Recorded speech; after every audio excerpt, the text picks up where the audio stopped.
Welcome to Sports Talk with Steve Jones, the daily talk show with the voice of Penn State football and men's basketball. You never know what special guest may stop on by any given day. Now here's the man of the hour, Mr. Steve Jones. How's everybody doing? Great to be with you. Tuesday, Blue-White Week, day after the national championship game where Uconn beat Purdue. It's the exact same analysis that I gave of the women's game. Yeah. The better team beat the best player. Okay? See, Zach Edey, just real fast, 37 points. Yeah, you know what? But he didn't play. I don't feel like he played a great game. He just, You know, he had a lot of. I don't know how many shots he took last night. He took, guess 20 something. 25 shots and 10 free throws. Yeah, 25 shots and 37 points is really good. That's a little bit better than 28 shots and 30 points. Yeah. But again, it is difficult in today's game to win the game 2-2. And that's the issue. You do need twos. I mean, you'll score more points in a game from two than you do from three. But it's the point value of the shot, and that's where Purdue really stumbled in the Final Four because they didn't play well offensively in their win over NC State. They played great defense, but they did not play well offensively in the win over NC State. They came into last night's game averaging 8.4 three-point makes per game. They only had, 2-3 last night? They made a singular three, and it was Braden Smith. There was Smith chucking one up. Right. That was it. Yeah. Lance Jones didn't make one? Nope. No, okay. Smith made, we went 1 for 2. Lawyer, Jones, and Gillis all went 0 for 1, and then Colvin went 0 for 2. That was the only three-pointers taken in the game. And they by averaged Purdue. 8.5 makes per game in the tournament. And they took 7. And they only took 7 shots. It's a testimony to the defense that UConn played. It also helps that when you have Donovan Clingan, you can then say, hey, we'll man up here, and we're not – they did a little doubling in the second half, a little. But for the most part, they singled up everybody. They went one-on-one, which I thought was a good idea. Because they have the center that can handle it. Right? You have to have that. If you don't have the center that can handle it, now you've got to do all sorts of things, the double and so forth. But when you have a guy like Clingan that at least, he gave up 37. The Clingan played well last night. Right? But you can single up. It's one-on-one. And I think that makes a huge difference. UConn offensively, they're a little different team they were last year. Yeah. That's why, and I pointed this out at the beginning of the tournament. I said, look, they play at a slower pace than last year. They're actually in the bottom 60 of pace.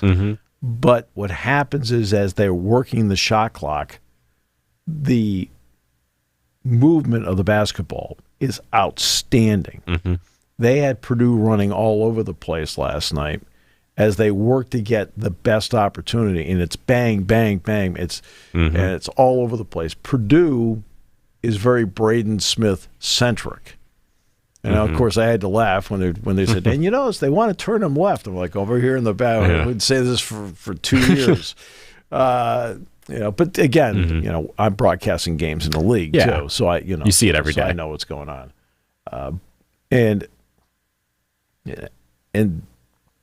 but it has to be in his hands. Lawyer's not good enough to do that, and Lawyer's also, again, if Lawyer's not shooting, which he didn't last night, he's not helping because he doesn't play defense well enough. Yeah. Yes, again, you can analyze basketball players, people. Yeah, we can do that. Because it's a guy, we can analyze it? I mean, please. Yeah. Right. You want to enter the big leagues, you need to be analyzed. Okay. But what matters is he didn't shoot the ball. 0 for 5. Mason Gillis was in a shooting slump most of the tournament. 0 for 2. But at most of the tournament, he was in a shooting slump because he had been the 6th man of the year in the Big Ten. Comes off the bench, gives him instant offense. I've seen it personally. Like he had 29 points. He had how many 3-pointers? He had how many 3-pointers coming into the game, and how many tonight? That was a bizarre night, or bizarre day when that happened at Mackey. But that's when you have that as part of how you play.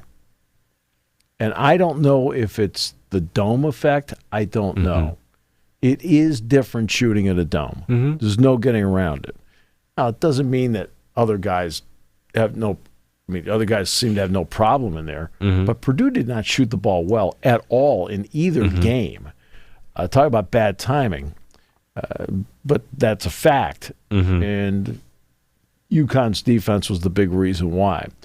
Dan Hurley gets a lot of credit, but so should UConn. Yeah. So let's look at the three of the true blue blood programs in college basketball. Go for it. In the last 25 years, North Carolina's won 3 national titles. Kentucky has won 1 national title. Duke has won 2 national titles. That equals 6. And how many is UConn? UConn has won 6 national championships in the last 25 years. They have been the best program in basketball, whether it's Jim Calhoun, the brief time of Kevin Ollie, and then Dan Hurley. And let's give the administration at UConn a lot of credit for understanding who they are. Right? That is one of the key things that an administration needs to understand and a fan base needs to understand who you are. So when they were searching around, they were trying to get into the ACC forever. Boston College keeps blocking them. I mean, going back, way back. All right? And they finally ended up going to the AAC. Okay. So now you're playing SMU, you're playing Memphis, you're all over the place. Okay, you're playing at this point. You're playing Cincinnati, you're playing UCF, you are playing Houston. Creighton. No, Creighton's the Big East. Right. So you're playing all those teams. Kevin Ollie, after the national championship in 2014, got in trouble. So they're searching around. It's an athletic department. It's bleeding cash. They needed $18 million to get out of the AAC. So they get out of the American. And they went back to the Big East. And then, of course, independence in football. So they lost their football conference. But this is an athletic department and a fan base that knows, an athletic department that knows its fan base. Okay? I want to see them play Providence. I want to see them play St. John's. I want to see them play Seton Hall, Georgetown, Villanova, right? Sure, Creighton, Marquette, those are fun games. DePaul, they may not be original Big East members, but but they're there and they're good teams. So they went back to the Big East, and they hired Dan Hurley from Rhode Island, and he's always been a really good basketball coach. I remember watching Rhode Island play Cincinnati at Mohegan Sun, and then watching Rhode Island play Duke. And his teams were really well prepared. They were good for a while. I mean, really well prepared. Same thing. The ball movement was great. They played good defense. They beat Cincinnati. And then they gave Duke all they could handle. And it was impressive to watch. Now obviously he has a little bit of that madman on the sideline deal going. I mean, because he's emotional. That's fine. But I have no problem with that. But that is a good thing to have as a coach, to have the ability to just get a little feisty, show emotion. Because there's so many coaches that don't show emotion, and players will to an extent connect with the emotion. Mike shows emotion. By the way, Bill Murray's son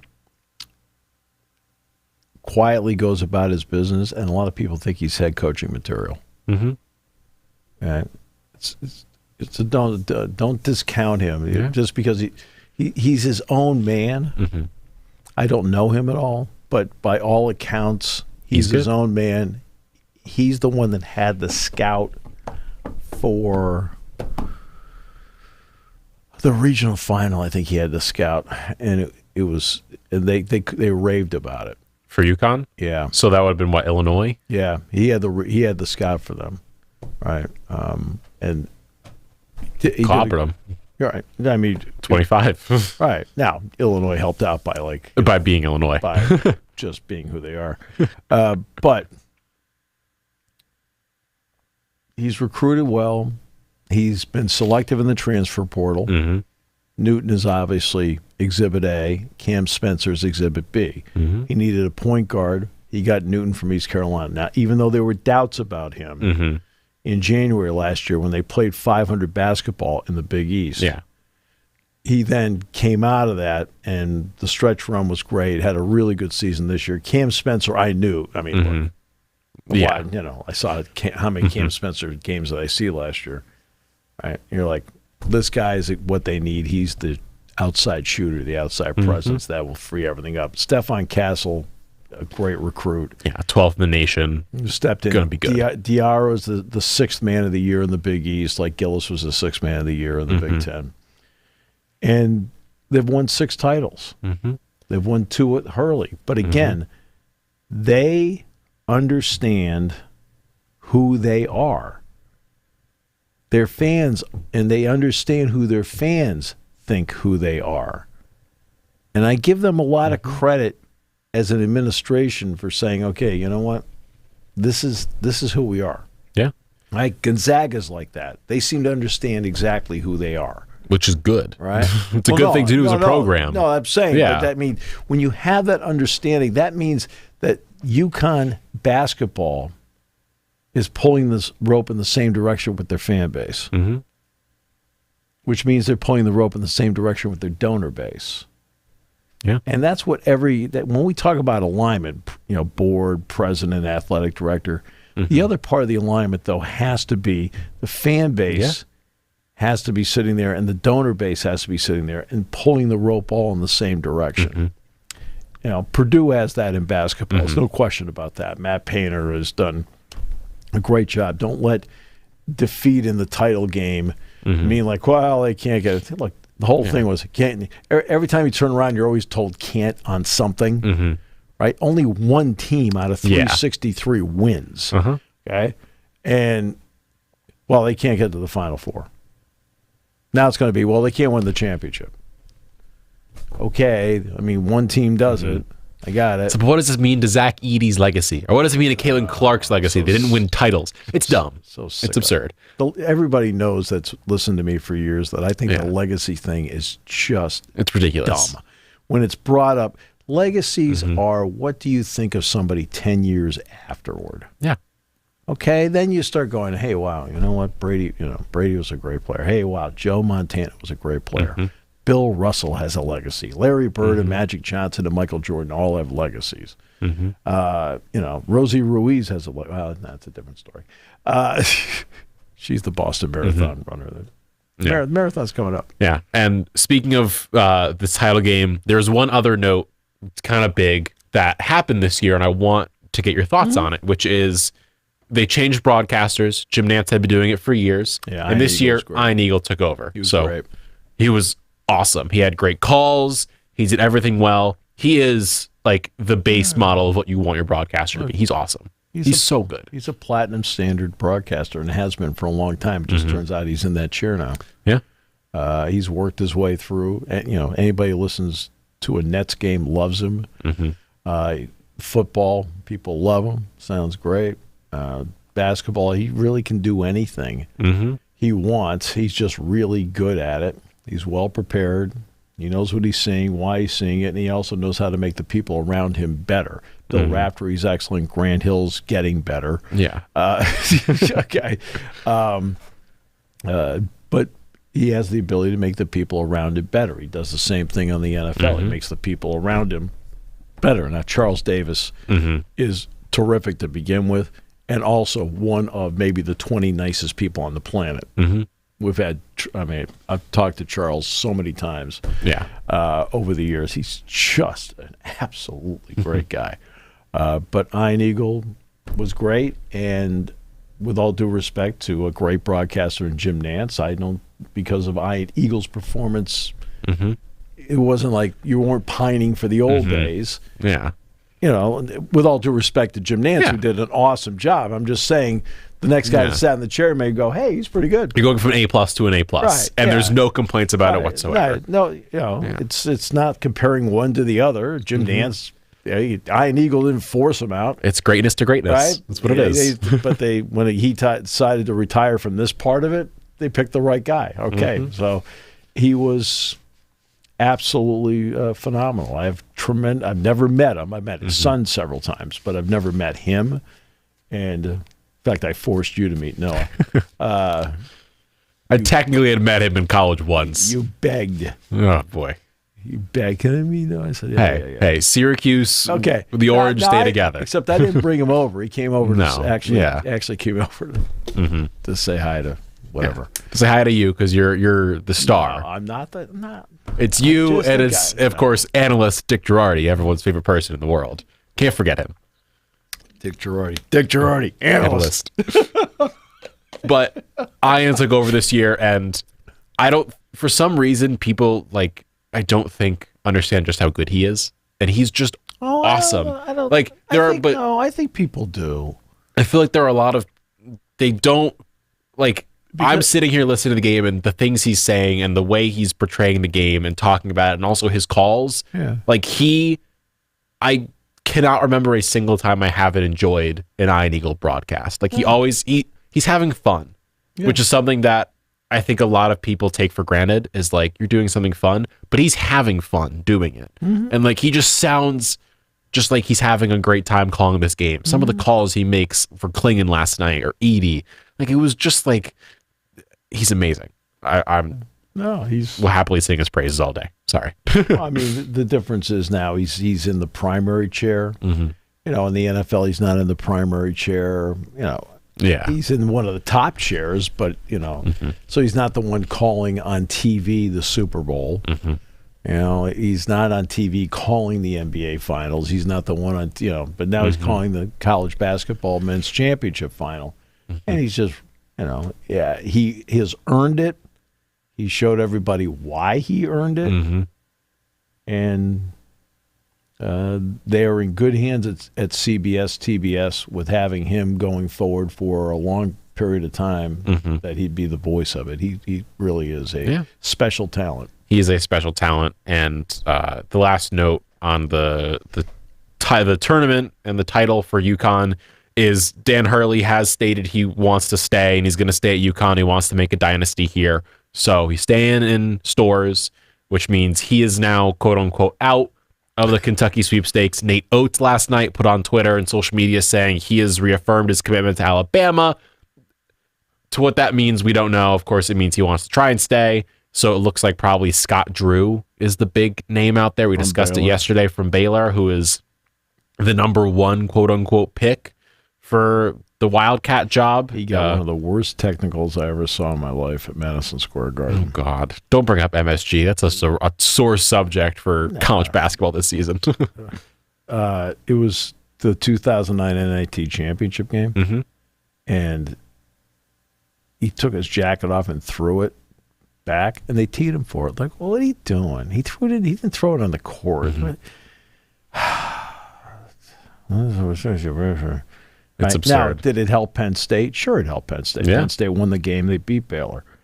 But, Dick and I looked at each other like, you have to be kidding me, really? Let's show a little common sense here about what we're watching. That obviously great day for UConn again. Great weekend for college basketball. I mean, the women's ratings were off the charts. 18.7 million concurrent, 24 at its peak. Yeah, it was great. Crazy. I mean, it was great. And the most watched college basketball game in 5 years. I mean, will they get a higher number than the men's title? Yeah, will, because, there's a combination of factors. The Caitlin Clark factor you can't dispute, and the fact that it's on cable and not on over the air. Okay, you can't dispute. But that's just stating the facts. Next year's in San Antonio will be on CBS, and it's going to be interesting to see what happens. Yeah, with the women's game as to whether it tails off a little bit without her presence, or whether it's, but you feel like they built a foundation. In a lot of ways, the Bob Costas quote about Jackie Robinson applies to Caitlin Clark. And the quote is, was Jackie Robinson the greatest player of all time in Major League Baseball? No. Right? But was he the most important? Yes. You can debate whether Caitlin Clark is the greatest women's basketball player ever. You can debate that. But she's the most important. Yeah. All right? At least to this point, she's been the most important. All right? You can debate, she's in that level of greatness of the Breanna Stewarts, the Diana Taurasi's, the Cheryl Miller, the Cheryl Swoops. I mean, the long list, Lynette Woodard. I mean, a long list of great women's players that have played the game, that helped lay a foundation to get to this point. But again, they moved the needle by inches, and she moved it by yards in the last 2 years, especially the last year and a half. And again, you can debate, is she the greatest ever? Okay, so you can throw some names out there and debate it and have fun with it. That's all these debates are about. They are not serious debates. They're fun. Just fun. And the people who take it seriously, right, need to lighten up. It's okay. You're just talking, having fun. It's like debating who's better, Brady or Montana. Okay, Montana didn't throw any interceptions in the Super Bowl. He was 4-0. Okay, Brady went to 9 Super Bowls. Yeah, on and on you go. Okay, which you can do all that. That's what makes it fun. Yeah. Right? It's sports. It is sport. So you can debate that. But her importance to the game as a draw cannot be questioned. which piggybacks off of what Steph Curry did to change the NBA. Steph Curry changed the NBA. Yeah. Right? What was really cool about the NBA at one point was when Bird and Magic came in was the passing, the team play. It resurrected a league that was really not quite to life support, but clinging. Right? And that was followed by the dunk. Dunk, dunk, dunk. Oh, everybody's enamored with the dunk. Now everybody's enamored with the long shot because of Steph Curry. And then you see a woman go out there and do the same thing. Obviously all of us went out and stood on the spot where she hit the shot because they have a little 22 out there. Right? I talked to Bobby Hansen, and Bobby, of course, played with Michael Jordan on 3 of those NBA championship teams. I said, geez, Bobby. I said, that's at least 30 feet. He said, Steve, he said they measured it 33 feet. Right? Now, that's the record-breaking shot, 33 feet. All right. Well, that's the kind of wow factor which comes into play. I mean, it was a big deal last night when Newton was like 5 feet behind the line and he knocked one down. I mean, but like I remember one night, I think it was a Friday night. No, it was a Saturday night game. Golden State was playing against Oklahoma City. Oh, I know exactly what you're referring to. And Steph hit the shot from running down the left side. It's like almost 40 feet. He got a double bang from Mike Breen. Right. Almost 40 feet. And you're like, how does he do that? Right? Yeah. Well, now you've seen that transcend to a player in the women's game. Now, the question is going to be whether people try to copy her. Because I think there's only, at the moment, there's only one of her. There's only one of her. It's like when I asked Cale Sanderson about Mitchell Messenbrink if anybody else copies him in the wrestling room, and he says, they do. I said, but those are the ones you try to temper just a bit. He goes, yeah. He says that we only have one of those. Only one of them. And that does that. And that's, but it's sports is meant to be fun. And let's look at yesterday, for example. I don't mean the game. Talking about the eclipse. No. Just, I know. Hear me out. I'm just mad. But go. What, because the clouds? Yeah. Oh, whatever. That's a bummer. But you know what yesterday did? What'd it do? Okay, sure, it's an incredible phenomenon. It's not the first time in my lifetime. The odds are against me about the next one.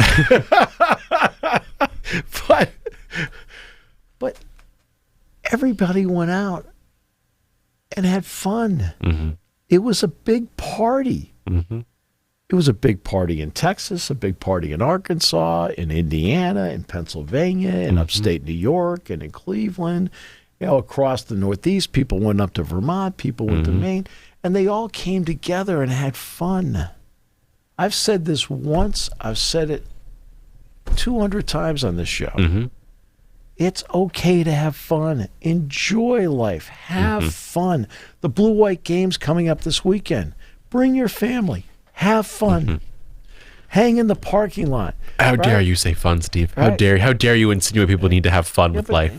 Every time I turn around, people are just like, not everybody, but there are a lot of people get uptight about, oh, can you believe? I think part of it's the politics is making people more on edge. Yeah. Which I don't want to get into. Yeah, let's not. We're not a political show. I don't do that, but I'm saying that I think that's caused people to be more on edge. Yeah. Right? Well, guess what? There's more important things in life. Right?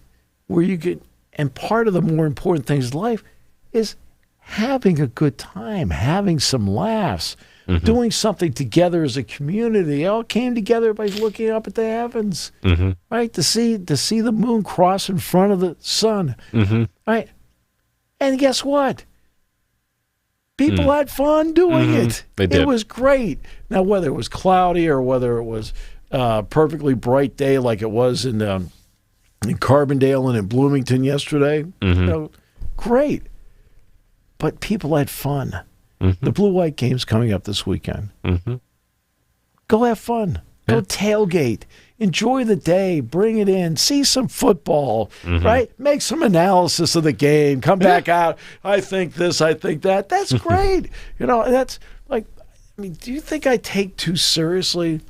Like, I just did 2 speaking engagements over the weekend in Jacksonville and Daytona. Okay. It was like, oh, you went to Florida. Like, I arrived at 12 at noon. It took over an hour at the rent-a-car because there's just so many people there. Jacksonville's airport, by the way, is really good. I like that airport a lot. It kind of reminds me of a little bit bigger Manchester, New Hampshire airport. Okay. Where you can just you walk across the street and you're in the rent-a-car lot. Like you walk. It's great. But it just took a while to get the rent-a-car, and then you got to go over and you got to check in. And I had to be at the place at 5:30. Well, the next day I had to get up early because it was a luncheon at Daytona, and then Sunday, of course, I had to get up at 4:30 because my flight was 7:20 to get back here. Okay, so it wasn't like, hey, let's go to Florida and party and lay on the beach. I saw the beach, but I had fun being with people. You're sitting there and you've got, I don't know, I had like a couple hundred people, whatever, right? And you have fun with them, and you have some laughs, and they tell you stories, right? And you tell them stories, and and you have a good meal. It's okay to have fun. It's okay to enjoy yourself. It's okay to get friends, family together, and like that was yesterday. Okay, well, same thing. You had 75,000 people at State Farm yesterday in Glendale. Over the weekend watching basketball. Yeah. It's okay. I mean, guess what? It's not everything is really serious. Not the people involved in it's really serious. It's their livelihood. I got that. But it's entertainment. Right? I mean, we have the Blue-White Game. We have the Paterno Run. We have the Olympic trials. And then I think Luke Combs? Luke Combs is here on the 27th. Right? Yeah. That's 3 straight weekends. Well, talk about a wide range of diversity of events. A football scrimmage in the stadium with tens of thousands of people there. The weather looks good for Saturday, which is great. You have a chance to see the Olympic team come together with the best this country has to offer in the Jordan Center. And then, then Luke Combs is going to be here. And I know he has a great following. And it's completely different. But they're all fun opportunities. I know there's enough serious stuff going on. We talk about some of the serious stuff. But at the end of the day, that's why yesterday was I mean, what they have at Medler Field? 7,000 people here. 7,000. Yeah, it was full. It was full. It was awesome. Yeah, I was there for a few minutes earlier, and then kind of slipped out at that point. But because I have another show to do from 1 to 3, and then when it was over at 3, Jack called, and then we talked football for 45 minutes. May I expound on the fun you're talking about? Yeah. So 8,411. Not bad. 8,411. To stare at some clouds because Central Pennsylvania doesn't like us. But yeah, but you know what? It was fun. But did everybody sit there and like? Everyone had fun. Right. That's what it's all about. And fun is something I want to expand on a little bit. So the most fun experience I've had, I think, doing something sporting wise is the summer of 2021. Of course, COVID was still kind of going on. Yeah. And I was in Syracuse for the summer because I didn't have an internship. Right. And the Euros were going on. So soccer, European tournament was the most fun thing ever. Right. And I was watching the tournament from my laptop, a lot of the games. But there is a bar in Syracuse, Wolf's Beer Garden. There is? Yeah, I know. Wolf's, I will shout them out. How does one get through the winter? I know.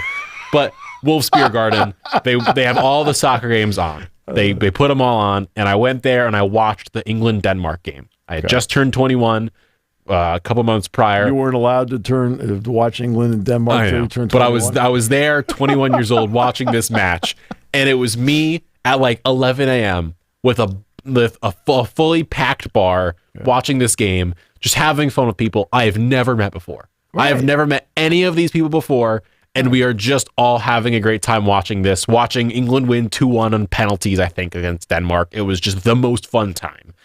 And for some reason, there's so many sports, and there's so many people who don't have fun watching games. Like, even if it's my teams, I will still make time to have fun. Like today. Arsenal's playing Bayern Munich in the Champions League. I thought you thought this was fun. I know. It is fun. But, like, I am terrified that Arsenal's going to lose. But the entire time, I know I'm going to be texting my 3 different friends about the game. You're terrified? I'm terrified. That Arsenal's going to lose? Yes. You're terrified? Yes. Wildly terrified. I'd be terrified about making rent at the end of the month. Nothing terrifies me more in this world than Bayern Munich getting one more on us. Harry Kane plays for them. We can't let this happen. But what matters is I want to be having fun, even though I'll be terrified, because I'll be texting my friends about the match, watching it basically alongside them. Well, one of them's in Connecticut, one's in Colorado, and one's in New York. 3 different places, 4 different places, including me, and we're all texting about and talking about the game. Yeah. And people need to have fun and do fun things. Yep.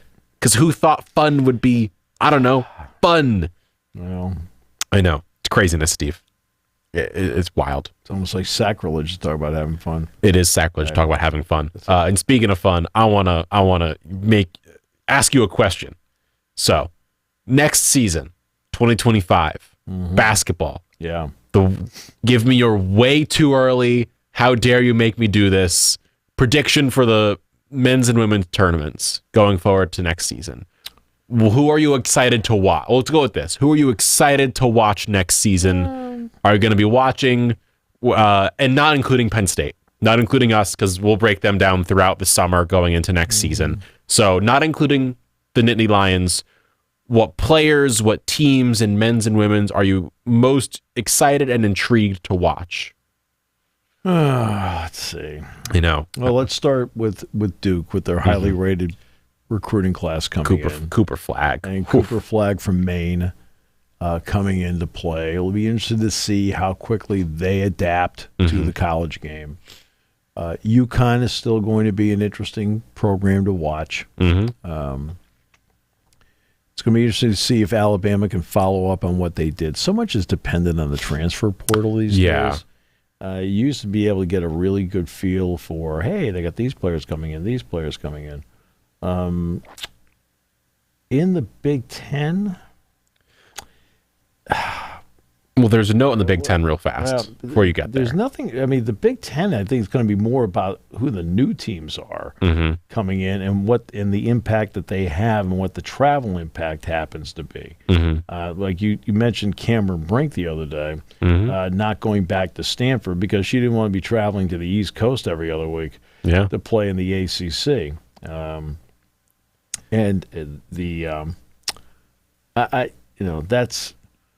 I find that intriguing on the women's side. I mean, LSU will be intriguing. Iowa's going to fall back. I mean, it's just as simple as that. But UConn's going to be the team to watch on the women's side because with Paige Beckers coming back, question can be, can USC...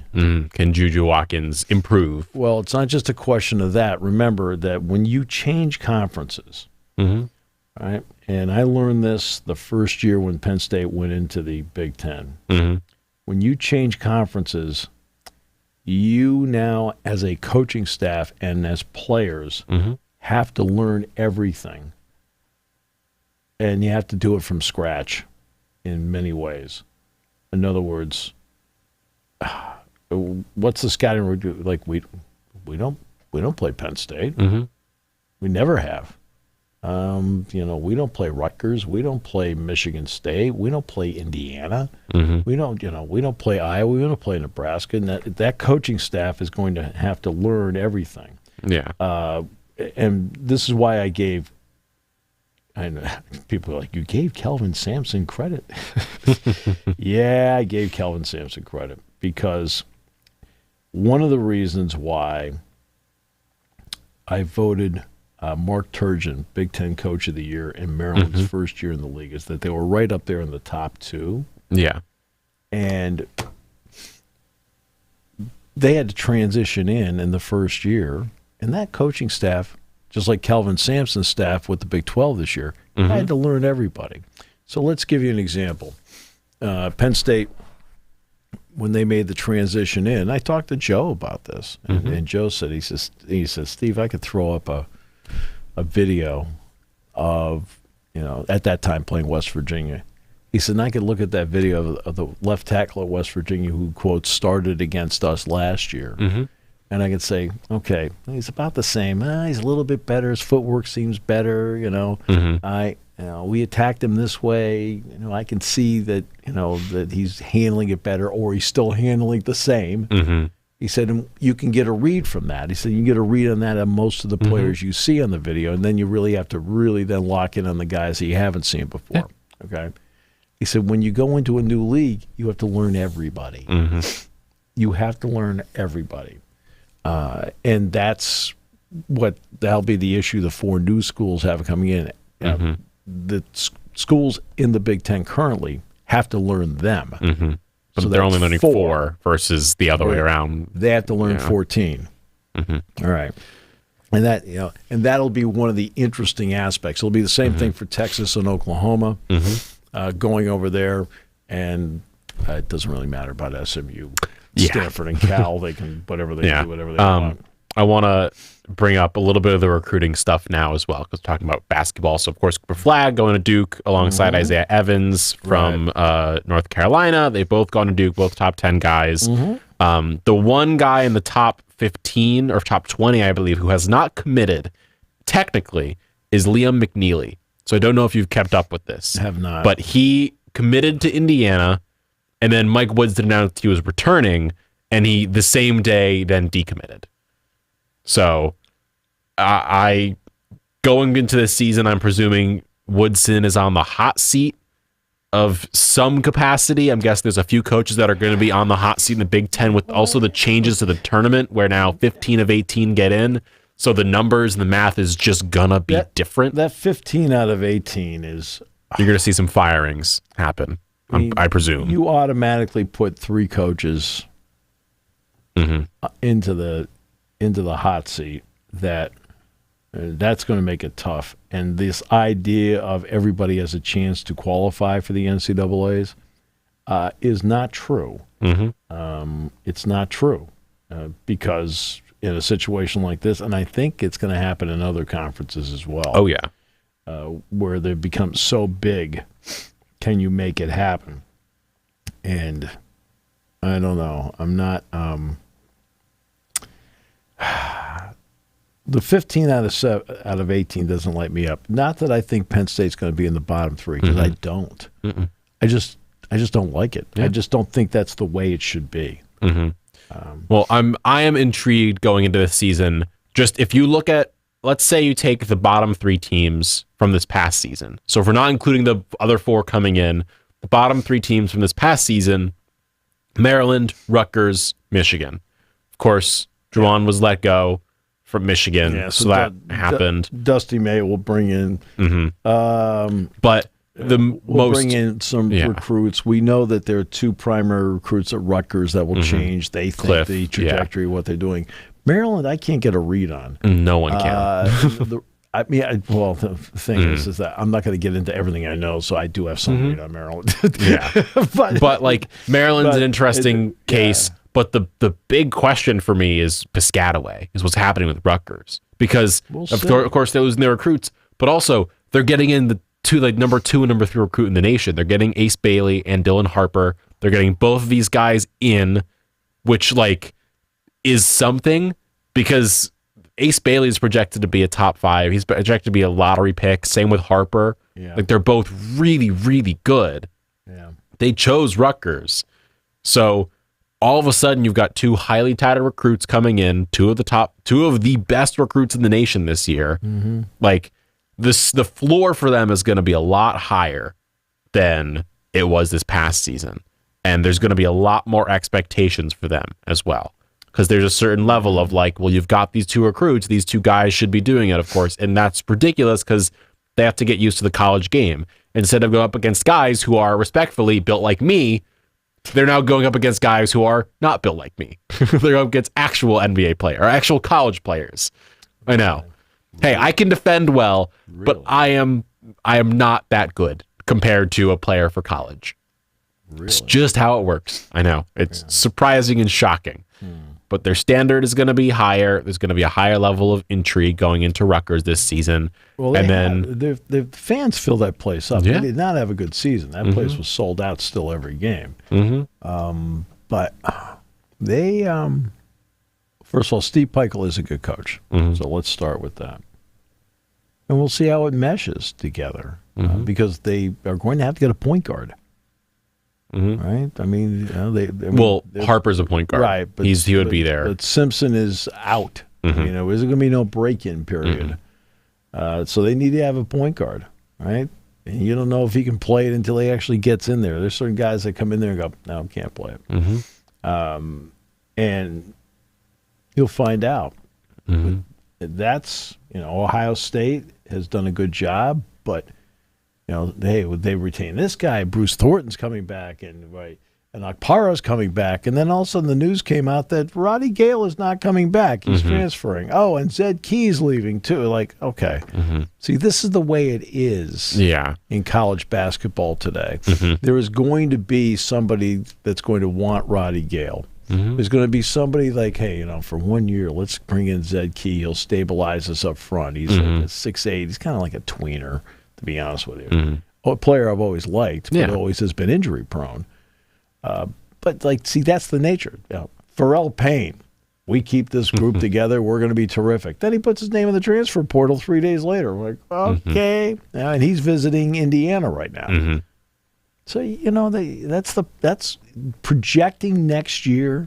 It's tough. You can't really project next year. Especially the Big as Ten. to what you think, anywhere. Yeah. You can't project anywhere, I think, until you get to July 1. Well, we know who's on the rosters. For the most part, it doesn't mean there aren't late entries. But 95% of the teams are kind of set. It's like the Tim Floyd story. When Tim Floyd was at USC, the way the story goes is O.J. Mayo, number 1 recruit everybody had to have. There's all this radio silence about what's going on. And they're in August. Floyd gets a phone call. This is how the story goes. And the phone call, it's O.J. Mayo. I'll be there tomorrow. What? I'll be there tomorrow. To do what? To play for you. Okay. Everything you throw into recruiting, and you get a phone call. I'll be there tomorrow. Okay. Right? Yeah. This is in August, so every once in a while you'll get some of the. Now, most of the August pickups, most of them are from schools 160 down to 362, especially 250 to 362. When Penn State plays some of those teams, for example, like Delaware State, like, okay, and this guy, I guess he just enrolled. Yeah, it looks like this guy just enrolled. Man, he enrolled. You know what I mean? You know, when you're preparing for games, you discover these little things. Yeah. And it happens more often than not with schools 250 through 360. Usually 1 through 250. By July 1, they've got the roster pretty well stabilized as to what they're doing. Yeah. But so and that's when you can tell. Right? Just like in college football. We're not going to be able to tell until May about certain teams because the transfer portal is coming up. Alabama lost 20 players, and they're getting 20 players back they lost. Right. Craziness. But outside of the teams we've discussed so far in the Big Ten, it's just a really interesting conference moving forward. Because Purdue, of course, is going to, one would assume, not do as hot as they did this year because they're losing Edey. Kaufman-Rem will be a good player. He'll be good. He'll be a good player. Braden Smith is already a really good player. He's the engine that makes them run. Lawyer is still there. One would assume he improves. He's a veteran. Well, he's a veteran. All right, so he's been around the block. There are certain things he does very well. It looks like Camden Heide is going to be a good player for them. I was a little surprised when he got into the game against Penn State. Like when he did. I mean, you know, because it was like, okay, it looks like he can handle himself. Well, he played really well in the tournament, and that helped. And so they have players like that, but they lose Gillis, they lose Edey.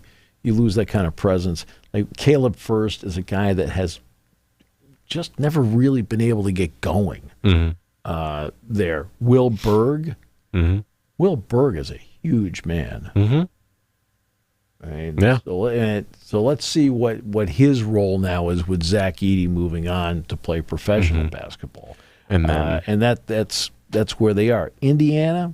They're losing Khalil Ware. He's going to the NBA. Yeah, he'll go to the NBA. Mackenzie Mbako's now a second year in. He's still a pretty good player. Mbako's going to stay too. Yeah, he's not going pro. It looks like Renew is staying. Cups. Yeah. I'll say this. Cups playing in the Jordan Center. Excuse me. Cups playing at Assembly Hall. Ace ate him up. Cups playing in the Jordan Center. Ace ate him up. In the Big Ten tournament, I thought Cups gave a good account of himself. He did. So I give him credit. He's an improved player. But again, it's all about player movement. I mean, they're hosting. It looks like Indiana's hosting a cast of thousands in the transfer portal. And again, you just don't know with all the player movement today and NIL. I mean, there's not this this great mass exodus to unless you know you're a first round pick in the NBA, which is 30 of you. Yes, there's 8 billion on the planet. And speaking of the I schools, Illinois probably getting AJ Storr, which is big going that would forward. Help because Shannon's gone. Yeah, but outside of that, I mean, and Hawkins is gone. I mean, Hawkins has used his extra year. Dane Danger put his name in the transfer which portal. is big. It's interesting. So we'll see. We'll see on them. How they play out. Nebraska. Nebraska is a revolving door. It's going to be interesting to see what Tominaga does. But for example, C.J. Wilshire put his name into the transfer portal. Really? Right? And Mast is his eligibility's run out. And he that good inside out big man that makes a big difference. The big kid from Lincoln who transferred in, Allred or whatever his name is, Justin. Yeah, he's done. I mean, so they have to change over their roster. It's just they're always a big mystery team because it's just a revolving door of personnel there all the time. They don't seem to grow somebody from scratch. Now let's give Lawrence credit. He is one of those guys. He came in. He is still at Nebraska. And Tominaga, just so everybody knows, he's a JC player. So, something like that to me is a guy that you recruited, you brought in. And again, why is Tominaga so entertaining? Because he can step out to 35 feet and he can hit the shot. Like, okay. Yeah. And he's a real showman. And Tommy Hovass loves him because he's going to play for the Japanese Olympic team. Tommy loves him. So. And then going down the line, then Northwestern, Bowie's gone. Yeah. So that's going to be a big loss for them. Is Ty Berry back? Ty Berry can come back. Okay. But Bowie is a huge loss. Barnheiser's really good. Martinelli's really good. I mean, that helps. But they're not a deep team. I mean, when they went to their bench, they kind of hung in there, and I give them credit for hanging in. Smith, who was not expected to play at all, hung in there in Berry's absence, coming off the bench. They don't have a polished big man, but I think a big man in the Big Ten is a great piece to have, but with Edey no longer there, it is not as essential as it was. And the conference has some good big men in it, but look at Mass. Mass is an inside-out big man. Stephen Crowell at Wisconsin is an inside-out big man. Matty Sissoko, no offense, is not a factor really at Michigan State. I mean, he does some good things, but he's not a factor that changes the game. Hunter Dickinson would have, but he went to Kansas, which was the first sign of trouble at Michigan when that happened. Yeah, Khalil Ware, gone. Khalil Ware is different. He's gone. Renew is more of a 4. He's not a 5. So the big man, and then the same thing when you look at the West Coast teams. The West Coast teams are not populated with, like, whoa, hey. And you don't know what's going to happen at Washington. Yeah. Washington's entire starting lineup was out of eligibility. Okay? Whole new team. Right? So there'll be all new team with a new coaching staff. Mick Cronin has a base of guys coming back, and Johnson transferred over from USC to help. Eric Musselman is going to hit the portal, and he wants long, athletic players up and down the floor. He doesn't rely on a big man. Just doesn't. He wants to have a point guard that runs the show, and he wants people that can move, get the spots with length, and has just better athleticism than you do. So, I mean, these are the changes that are coming to the conference along the way. Maryland's a mystery. I have no idea what's going to happen with them. Iowa, Sanford is in the portal, and he's in the NBA draft and retaining eligibility. Yeah, he'll come back. He's doing that weird thing. No. I wouldn't say that's a weird. That is a highly intelligent thing to do. I would encourage as many players as possible to do it. Why? Because he's not an NBA player, and because Sanford's not an NBA player. Right? But why would I encourage a player to do that? Because now, in front of a fresh set of eyes who have no agenda, they are not recruiting you. Come to the Milwaukee Bucks. Be part of us. No. Okay? They do that in free agency. Right? When it comes to the draft, okay, they're telling you straightforward, we love this, we love this, you can build upon that, but you need to be better here, here, and here. You want those fresh set of eyes to tell you that so that when it comes time to make the decision to go back, you are now going back with better information as to what you can and can't do and what you need to work on. Yeah. Right? So that's why I encourage that. Like, he's going in, he'll be a better player for going into it and finding out the positives as well as finding out the negatives. Yeah. And I think that's always important. He's opted for the NBA draft. Like, don't like Lamar Stevens would. What's Lamar going to do? Lamar's coming back. He came back with information. Taylor Battle put his name into the draft. He came back with information. He worked out for the Bulls. He worked out for the Blazers. He came back. He became a better player his senior year because he did. Yeah. Right? And this is something like, That's why when you sat in the chair a long time, people talk about you have more stories, but you also have more information that help give people a better read on why certain things are happening. Yeah.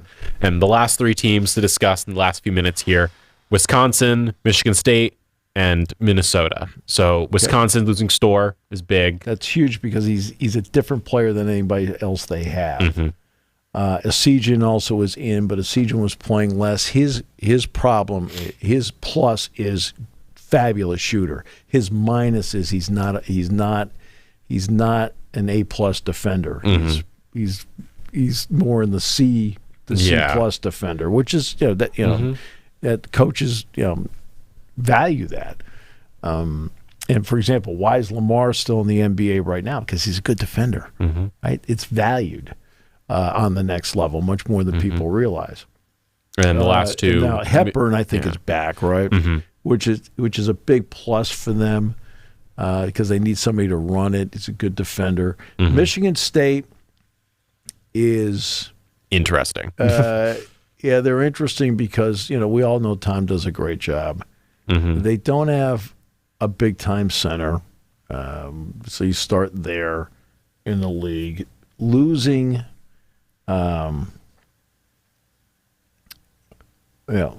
guys run out of eligibility. So, I've never been. Hogard can play really well. Hogard can also do things that are maddening for Tom. There's nobody else out there anymore because of graduation that can reel him in. Yeah. Right. So that's going to be, he is the key piece going forward because, right, there's nobody else out there with him that can say, hey, yo, right, I did this at Northeastern. We're good. Just kind of follow my lead. Yeah.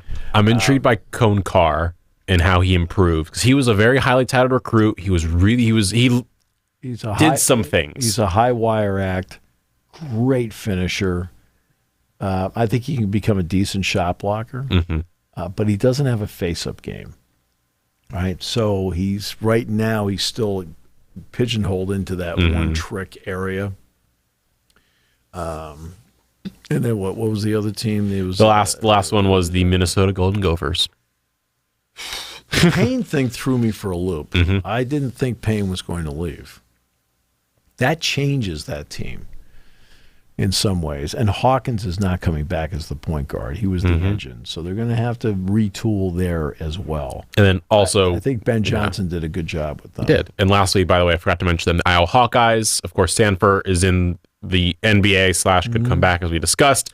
Tony Perkins in the portal as well. So losing him. Perkins that one threw me off. Now look, I don't know if it's a case of Patrick McCaffrey and his dad, hey, it's okay, go out. It makes more room on the roster for us to do something. Hey, it gives me a chance to play for somebody else. That's fine. Right? People make a big deal out of it because it's his dad. I mean, this isn't like Steven Izzo transferring. And Perkins is a player I like. He is solid. For the most part, makes good decisions. Has a Big Ten body, without question. He's not America's greatest shooter, but I think he's a really good player. I thought his junior year was better than his senior year, and I know he has more year left, because next year's the last COVID year. And he'll be a guy in the portal that somebody's going to get, and I think they're going to be happy with him. Yeah. Right? It's going to be an interesting year in college basketball. Yeah, and by the way, Freeman, the center, Owen Freeman, is a player that they'll build a lot of things around. He's a good. He looked good. I mean, because again, he's not just a post guy. He can run the floor. He's not a bad passer. He does some good things, and he's a decent defender as well. Yeah. Not having Cricky next to him, right? They'll lose something there because it's great having that kind of protection from your foreman out there. So we'll see. It'll be a fun year in the Big Ten. Thank you for listening to Sports Talk with Steve Jones, a 7 Mountain Media production.